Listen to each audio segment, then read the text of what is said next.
திருமணம் செய்து கொள்வதாக ஆசை வார்த்தை. காதல் பேரில் 5 லட்சம் ரூபாய் மோசடி. இறுதியில் வாலிபர் கைது.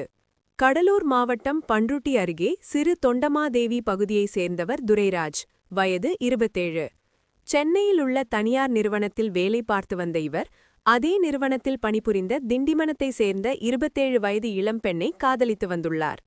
5 ஆண்டுகளாக நீண்ட இந்த காதல் திருமண கனவுகளோடு நம்பிக்கையாக நகர்ந்தது. நிச்சயம் கல்யாணம் என்ற வார்த்தையை நம்பி அந்த இளம்பெண் சிறுக சிறுக துரைராஜுக்கு பணம் கொடுத்து வந்துள்ளார். மொத்தம் ரூபாய் 5 லட்சம். ஆனால் ஒரு கட்டத்தில் துரைராஜ் திடீரென தொடர்பை துண்டித்தார். திருமணம் செய்ய மறுத்ததோடு வாங்கிய பணத்தையும் திருப்பிக் கொடுக்காமல் ஏமாற்றியதாக கூறப்படுகிறது. இதுகுறித்து கேட்டபோது அந்த இளம்பெண்ணை அவமதித்து திட்டியதாகவும் தகவல். இதையடுத்து போலீசில் புகார் அளிக்கப்பட்டது. ரோஷனை போலீசார் வழக்கு பதிந்து துரைராஜை கைது செய்து விசாரணை